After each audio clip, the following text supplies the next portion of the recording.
Hello everyone, कैसे हो आप सब लोग। आई होप सो आप सब बढ़िया ही होगे। आज हम एक आलू से बनाएंगे बहुत सारी कटलेट्स। हाँ, एक ही आलू से हम बहुत सारी कटलेट्स बनाने वाले हैं और बहुत ही अच्छी और बहुत ही टेस्टी और यम्मी लगती है। आप भी इस रेसिपी को ट्राई कीजिए और मुझे ज़रूर से बताइए कैसी हुई। इसके लिए मैंने एक बड़ा वाला आलू लिया हुआ है। मैंने एक्चुअली 2 आलू लिए पर एक का ही यूज़ किया हुआ था। इस ग्रेटर की हेल्प से मैंने इस तरह से लंबा लंबा उसको ग्रेट कर लिया है। आप देख सकते हैं पूरा एक ही आलू था, वो बड़ा था इसलिए एक ही लिया था। इस तरह से मैंने ग्रेट कर लिया है और उसको 2 बार अच्छे पानी से क्लीन कर लिया है, धो लिया है। अब इसमें एक मेज़रमेंट के लिए एक कटोरे में मैंने ये जो ग्रेट किए हुए आलू है कच्चे, उसको मैंने फिल कर लिया है ताकि मेज़रमेंट के लिए पता चले। 1 कटोरी सूजी लिया है। अब मैंने एक कढ़ाई में तेल लिया है, उसके अंदर चिली फ्लेक्स, जीरा, धना जीरा पाउडर, थोड़ा सा गरम मसाला, नमक और धना जीरा पाउडर लिया हुआ है। हाफ़ चम्मच के करीब ही 1/2 चम्मच के करीब ही सब लिया हुआ है और चाट मसाला लिया हुआ है। अब तेल के अंदर डाल के सारे मसाले को अच्छे से मिक्स कर लेंगे। और हमने 1 कटोरी सूजी लिया हुआ है, इसके लिए मैंने 2 से ढाई कटोरी है 2.5 गिलास पानी डाला हुआ है। और धीरे धीरे हम एक हाथ से सूजी डालेंगे और एक हाथ से हम उसको अच्छे से मिक्स करेंगे। उसके बाद हमने जो पोटैटो थे ग्राइंड करके निकाले थे वो भी हम इसके अंदर डाल देंगे। इस तरह से अच्छे से हम मिक्स कर लेंगे और 10 से 12 मिनट के लिए ढक्कन रख के इसको पकने देंगे। इस तरह से पकने के बाद इसकी कंसिस्टेंसी है कुछ इस तरह से हो जाएगी। हमें इस तरह का इसका बैटर चाहिए। अब हम इसको एक सेपरेट बाउल में निकाल लेंगे, थोड़ा सा ठंडा होने देंगे। और 2 चम्मच के करीब मैंने कॉर्नफ्लोर डाला हुआ है उसके बाइंडिंग के लिए।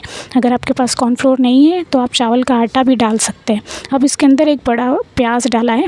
आप चाहे तो इसके अंदर कैप्सिकम, गाजर और आप चाहे वो वेजिटेबल्स भी ऐड कर सकते हैं अगर आपको हेल्दी चाहिए तो। इस तरह से मैंने इसको बैटर को बाइंड कर लिया है। हथेली के ऊपर तेल लगा के एक पेड़ा लिया है और इस पेड़े को इस तरह से ट्रायंगल शेप दे दी है। आप दे सकते हैं। इस तरह से शेप देना बहुत ही इजी होता है। आप चाहे वो शेप दे सकते हैं। अगर आप चाहे तो उसको पैटीज़ की तरह भी बना सकते हैं। आप चाहे तो उसको सिलिंड्रिकल शेप भी दे सकते हैं, हार्ड शेप भी दे सकते हैं। पर मैंने इसको ट्रायंगल शेप दिया हुआ है। अब मैंने दूसरा शेप भी ट्राई किया है, वो सिलिंड्रिकल शेप आप देख सकते हैं। इस तरह से सिलिंड्रिकल शेप भी मैंने बना के दिखाया हुआ है। आप देखिए इस तरह से मैंने सारी कटली से वो बना ली है।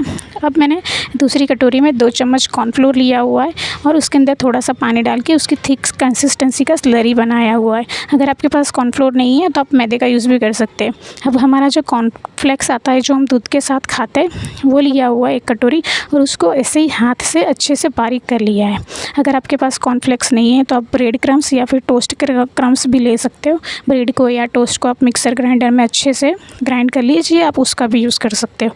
अब हम एक कटलेट्स को स्लरी में ऐड करके और फिर हम कॉर्नफ्लेक्स के ऊपर कोट कर देंगे इस तरह से। आप देख सकते हैं बहुत ही इजी होता है। इस तरह से कोट कर देना है। हमें जो ऊपर का लेयर है वो क्रिस्पीनेस के लिए चाहिए, इसलिए कंपलसरी नहीं है कि कॉर्नफ्लेक्स ही चाहिए। आप ब्रेड क्रम्स के साथ भी ये चीज़ कर सकते हैं। इस तरह से मैंने सारी पेटीज है वो बना लिए, देख सकते हैं। अब मैंने तेल फ्राई करने के लिए रख दिया है और सारी कटलेट्स है वो मैंने फ्राई करने के लिए डाल दी है। ये कटलेट्स है हम लो से मीडियम फ्लेम पे फ्राई करेंगे। शायद 5 से 6 मिनट लगता है इसको अच्छे से गोल्डन ब्राउन होने के लिए। हाई फ्लेम पे मत फ्राई करना, नहीं तो अच्छे अंदर से वो कच्चा रह जाएगा। आप देख सकते हैं 5 मिनट के बाद उसका बाहर का जो कोटिंग है वो अच्छे से गोल्डन ब्राउन हो चुका है। आप देख सकते इतना अच्छा लग रहा है ना, बहुत ही खूबसूरत लग रहा है। खाने में तो बहुत ही यम्मी और टेस्टी था। आप देख सकते हो कितना अच्छा बाहर वाला कलर आया हुआ है। इसको मैं आपको तोड़ के दिखा देती हूँ। आप देखिए, आप चाहे तो इसके अंदर चीज़ का कट करके टुकड़ा भी डाल सकते हैं तो ये चीज़ी कटलेट्स बन जाएगी। आप भी इस रेसिपी को ट्राई कीजिए और मुझे ज़रूर से बताइए आपको ये रेसिपी कैसी लगी। और अगर आपको मेरी रेसिपीज़ अच्छी लगती हो तो चैनल को लाइक करें, शेयर करें, सब्सक्राइब करें। Bye bye.